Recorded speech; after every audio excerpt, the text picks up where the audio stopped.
Leeds are falling apart again. Not today, mate. Not today. Woo. Jubilation, people. Jubilation. Let me tell you. Think of the reverse fixture at Sunderland and how I was in that match reaction. It's the complete 180 to this one. I am absolutely jubilated with that tonight. I didn't think it was going to come. I didn't. But that is what we are made of, man. And that's why I made the videos previously to this one, saying we have got nothing to worry about. This team has the quality to see us through. And we did it. Oh, my days. What an important 3 points, people. What an important 3 points, especially from how the game was and some of the decisions made.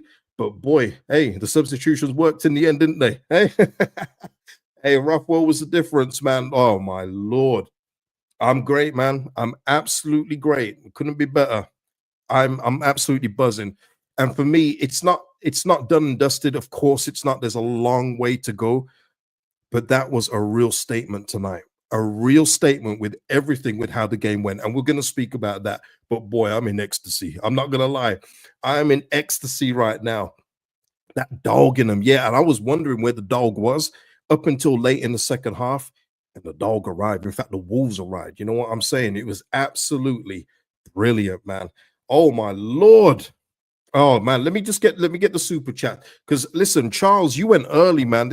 Charles sent this about 8 o'clock, and it wasn't looking good for Charles, because then he continued to say, let's celebrate a massive victory. Get yourself a couple super malts, Leeds going up. Charles, you're the oracle, man. You knew, didn't you? Parrot House, thank you for the super sticker. Always supporting, appreciate you. Sai in the house. What's going on, Sai, man? If Rothwell had started the game, it would have been so much easier. You know what? I'm going to get into that kind of stuff during this match reaction, because we do have to speak about the game as a whole.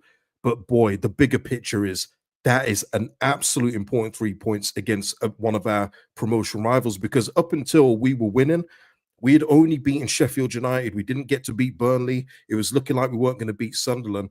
Now we've taken points away from them, and we've kind of made it.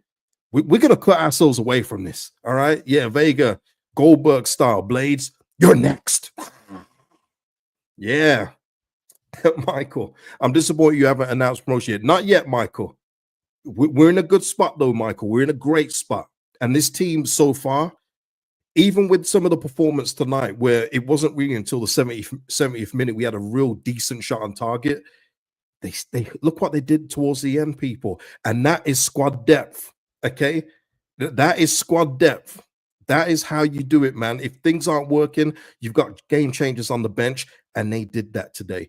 What is that now? I think that's 14 goals from the subs bench this season. Compare that to last season, it's night and day. It's absolute night and day. Let me just get the score on the screen for you all. Enjoy it. Enjoy it. You know what I mean? Desiree in the house. What's going on? I thought it was over. And Telly here saying got to sub earlier. Yes, listen, he will get all the plaudits today for the subs, because quite frankly, they both combined for both goals in the end. But Telly is right in a way. And listen, we'll get into it. And hopefully people can see through the jubilation and 3 points in what I will be saying in regards to that, because I definitely thought so too. Alex in the house, what's going on, man? As you notice, all of Rothwell's set pieces and crosses were delicious.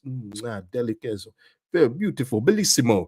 Yeah, absolutely, man. Absolutely. And we're going to get into that, Alex. But yes, you're absolutely right. And Mark here in the house saying bouncing off to work this morning. Oh, yeah, Australia. Yes, yeah, salute to you, man. And shout out to you for watching. And yeah, thank you for that kind of support. It means a lot. Hi, Rue saying here, Pascal, MF, and Strauk. I mean, legit tears. That's a season-making win. Game looked hopeless at one point, and Strauk said, I'll do it myself. Absolutely. Absolutely. Let me just say about Sunderland, though, and the team. Can we get into this yet? I don't know, man. I still want you guys to just give me more. Give me more. William here saying the pirate came on and give up that booty. William, man, what made you go with that verse? I don't know, man. Yeah, all right, man. But pause on that too. Yeah, but I get your point. I get it. I get your point. JTEX here saying Pascal Rothwell have bailed out Farke big time. Okay, let's get into it, man. I know, Dave. I'm dancing too, man. I'm absolutely buzzing. I can't lie. that feels like a season defining like win, just in the manner of everything that happened today. But listen, okay, Mr. P, you're in here. You're in here. Let's go. Pascal super sub Strauch and 2 assists from Ruffwell. What a win. Absolutely, Mr. P. Absolutely. Yeah, David saying dirty side Sunderland. Yeah. Sunderland's approach today was very different from how I thought they were going to be. I thought we was going to get a more open game today. I thought because Sunderland did need to win more than we did. I know that sounds strange. They needed to win more than we did because they need to catch up to Burnley, make it a joint effort and try and battle for that second spot. But they literally came and parked the bus and said, break us down, we'll break on you and try your best. And I didn't expect that. I thought they'd be a little bit more open, but a lot of the game was us going at them. It looked like the games before the break, before the turn of 2025, where it was slow, laborious build-up. But I got to say, I understood why Farke started Gruev in there. I even said in the match previews that if Gruev starts, it wouldn't surprise me just because Sunderland do have Lefay, they've got Job, they've got Chris Riggs. So I get it having another defensive midfielder in there. But and this is the thing with Gruev today. I thought he was absolutely terrible. And listen, this is game by game. I've bigged up Gruev before, but tonight he should never have seen 70 minutes tonight. In no way, shape, or form, he shouldn't have seen 70 minutes because he hunked tonight in every manner as well. Defensively, going forward, his corners. He stank the joint out and he shouldn't have been on the pitch. And that's what I mean in terms of just changing the game. I would have taken off Gruev at halftime personally and replaced him because we was always going to have more of the ball. And it's not like Ruffwell is a schmuck at defensive work. He does it. He's not as good as Gruev, but Ruffwell will probably, as we saw when he came on, alternate the passes. He will give you more of an expansive pass. Gruev today was just slowing things down. And even when we had a chance to break in the first half, he didn't put enough on the pass out to Solomon and the move broke down. The slip in the box as well. I mean, everyone slips, but it just culminated to a real bad performance today for Gruev. And that's where you just think, Daniel, can you not see what's going on here? Please take this man off. We're going to have a majority of the ball. Sunderland are 2 blocks deep. They're not doing anything except for trying to catch us on the break. And Ruffles got an engine on him. He can get back. But apart from that, Ampadu as well. Got dog walk for the goal. Have to say it. Ampadu got absolutely dog walk, and I do think if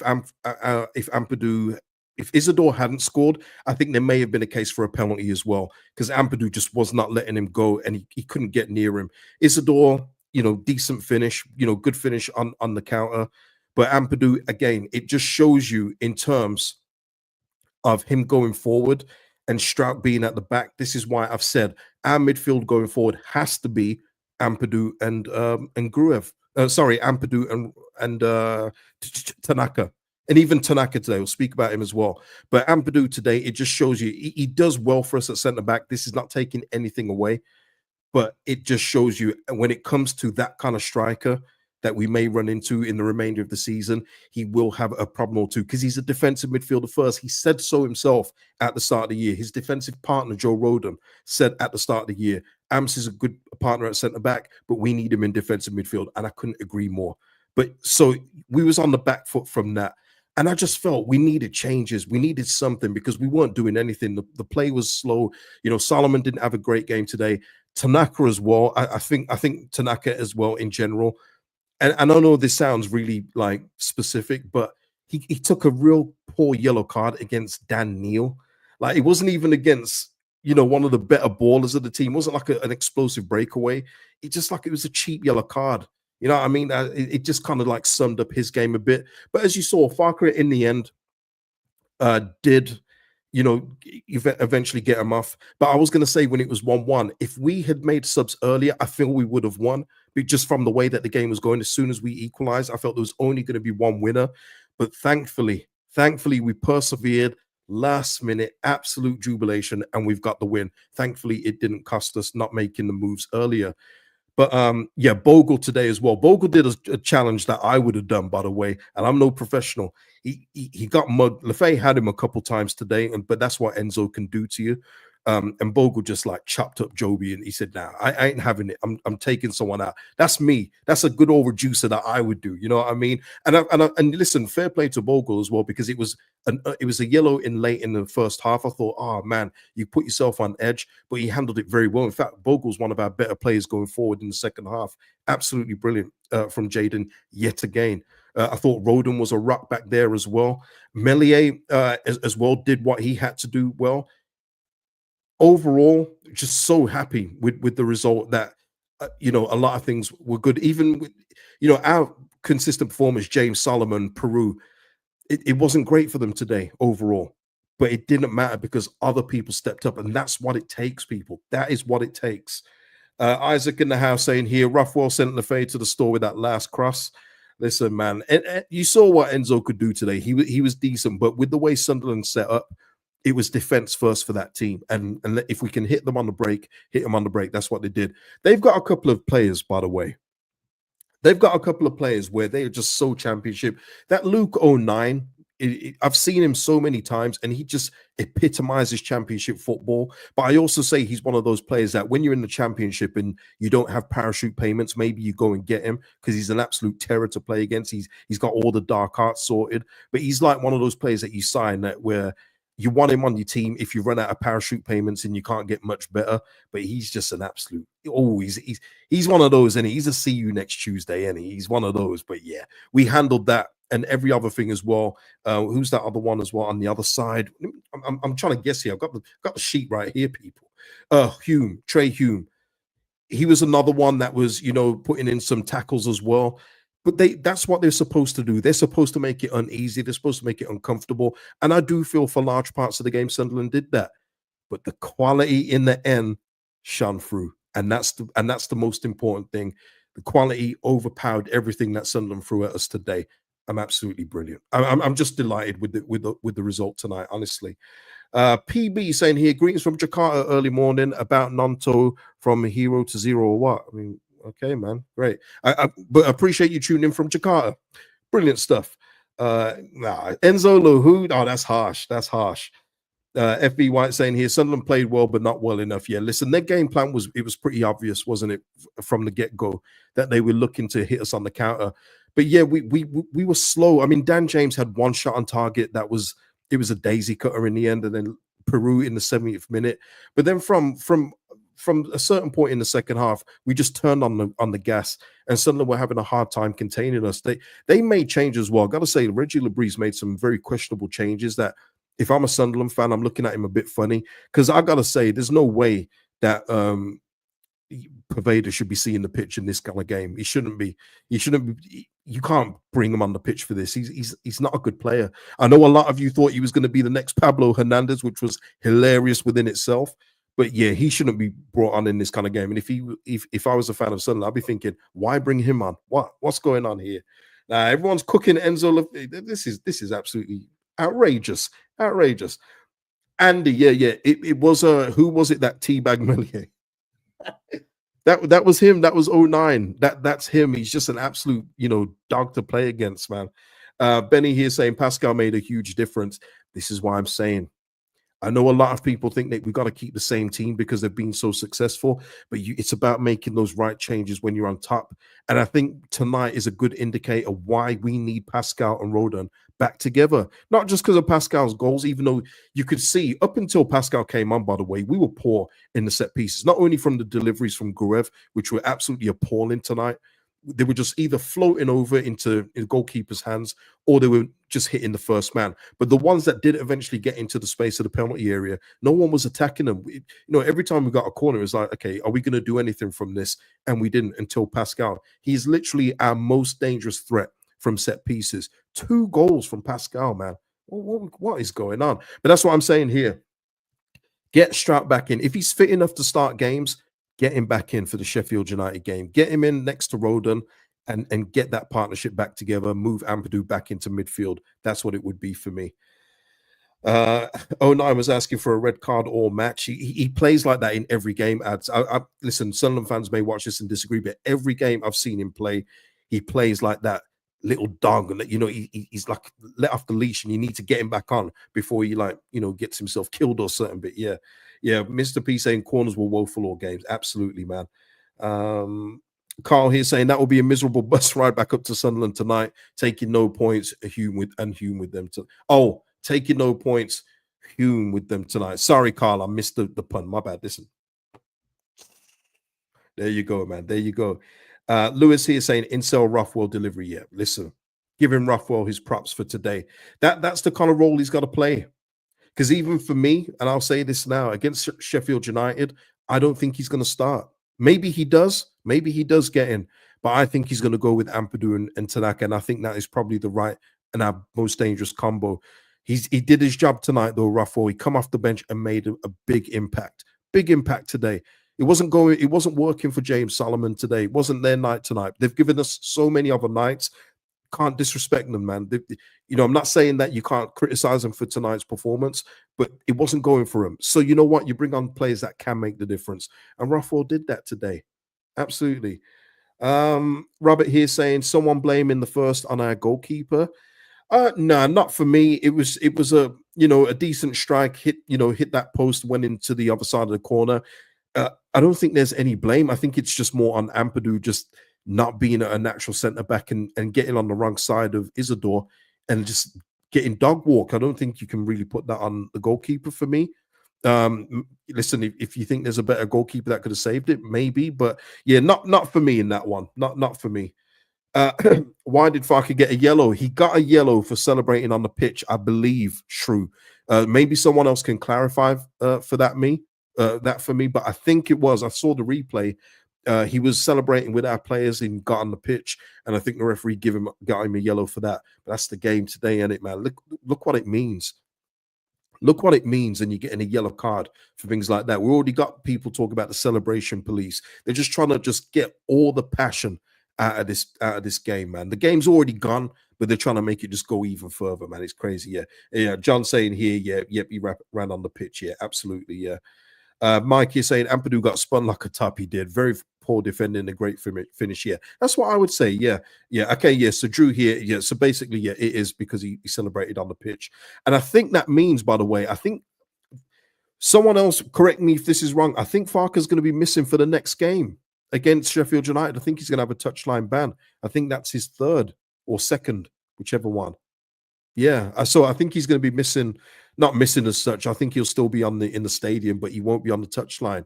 So yeah, okay, Andy, yeah, confirming a ban now. Yeah, absolutely, yeah. Darren saying, "Show the table, KG." Darren, your wish is my command, man. Like Boys to Men, but not in the romantic way, right? So here we go. 33 played, 72 beautiful points. Oh my Lord. And what does that mean? We're 7 points away from third place Burnley. We've pushed Sunderland down even further, probably making this, at this point in time anyway, a three horse race, unless Sunderland can get back in it against other teams. And if we drop points, someone made a really good comment on my video yesterday, and they're absolutely right. The only team that can beat Leeds United for promotion is Leeds United. It couldn't be any truer. That statement could not be any more true. I couldn't agree with that person anymore. The only team that takes us out of these top two spots is us, because we've seen the team. We've seen the quality that we possess. We are a top two side in this division. I'd arguably say top one, but I'm at the point where as long as we finish in the top two, I don't care. I don't want to see the playoffs. But the only team that takes us out is us, and I absolutely agree with that.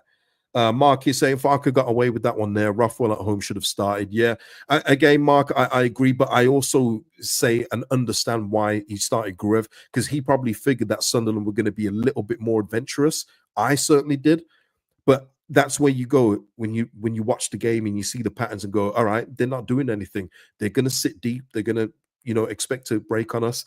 All right, Gruev, you're not having a great game. Come off at halftime, Rothwell on, and we'll go again. But look, in the end, it hasn't mattered. Mark is right. It hasn't mattered. We've won the game, but it's just something to look out for, in the future games if we do happen to fall behind again, because it isn't that often. Let's be real.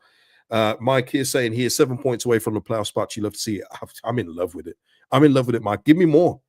Give me more. I need more of it. I want to see an even bigger gap. Let's go. Let's go to Sheffield United next week and put them on ice, because I know Chris Wilder is going to be ready for it. We're obviously going to preview that game later in the week, people.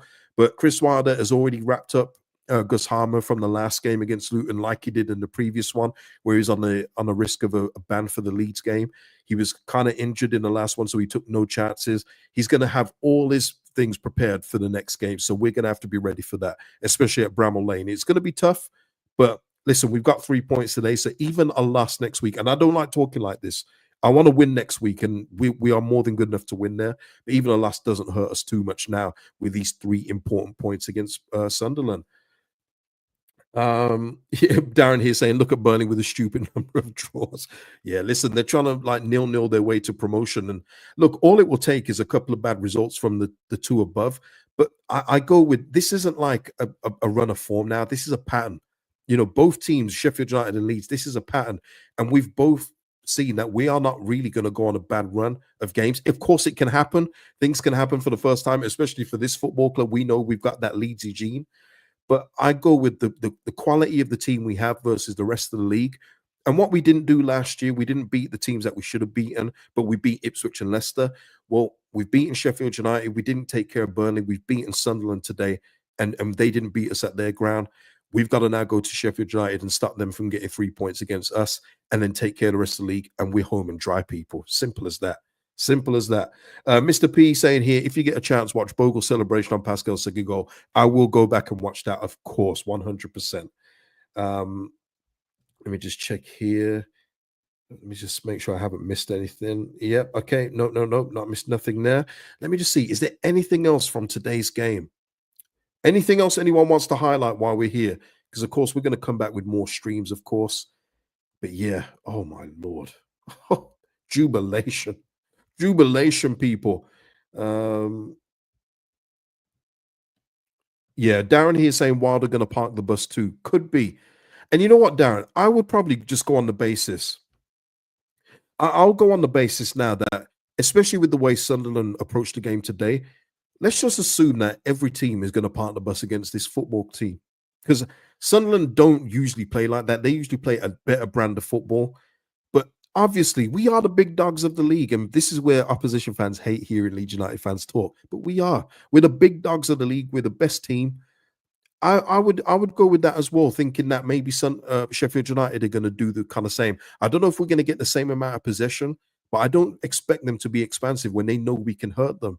And how likely is it as well that James and Solomon are going to have 2 stinkers not stinkers, but 2 poorish games in a row? It's highly unlikely. Highly unlikely. Carl here.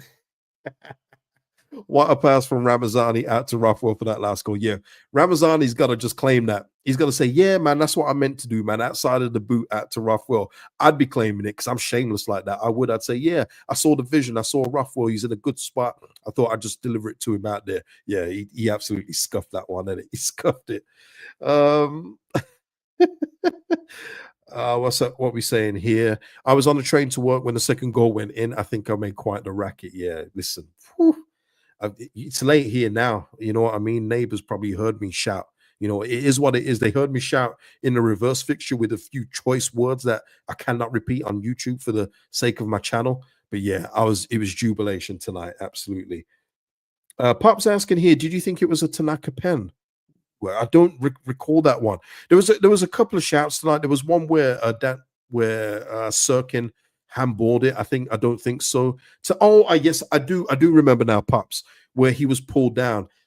Maybe, but I think maybe the referee, and I can only think of it this way, thought that the ball was just gone so far that it didn't matter because he absolutely just grabbed him down.